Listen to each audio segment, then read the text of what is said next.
నేటి రాశి ఫలాలు వృషభ రాశి వారు ఈరోజు కుటుంబ సభ్యులతో వివాదాలు కొంత చికాకు కలిగిస్తాయి కాబట్టి మీరు కొంత వెనక్కి తగ్గి ఉండడం అనేది చెప్పుకోదగ్గ సూచన. అలాగే ఆర్థికంగా కొంత ఒడిదుడుకులను ఎదుర్కొంటారు.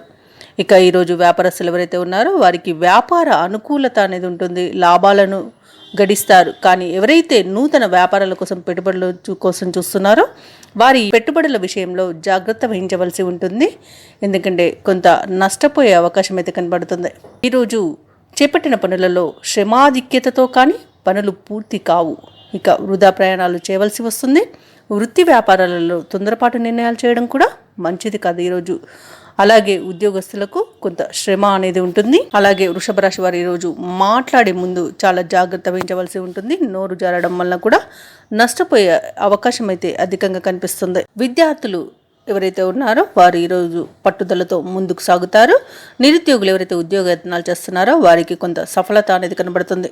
ఆలోచనలు కార్యరూపం దాలుస్తాయి. అలాగే మీరు అనుకోని ఆహ్వానాలను అందుకుంటారు, తీర్థయాత్రలను చేస్తారు.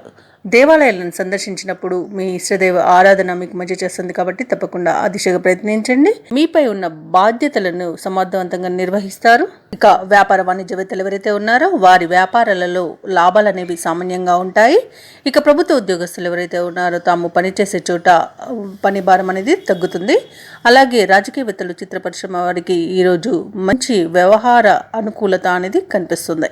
విద్యార్థులకు వారి యొక్క ప్రయత్నాలలో సఫలమవుతారు. అలాగే ముఖ్యంగా వృషభ రాశిలోని మహిళలకి కొన్ని ఇబ్బందుల నుండి బయటపడతారు. వృషభ రాశి వారికి అదృష్ట రంగులు ఎరుపు మరియు ఆకుపచ్చ, ప్రతికూలమైన రంగు గోధుమ.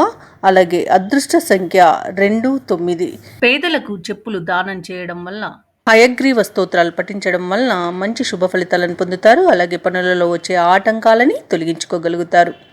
ఈ వీడియో నచ్చినట్లయితే లైక్ చేయండి, షేర్ చేయండి, అలాగే సబ్స్క్రైబ్ చేయడం అస్సలు మర్చిపోవద్దు. అంత శుభమే జరుగుతుంది.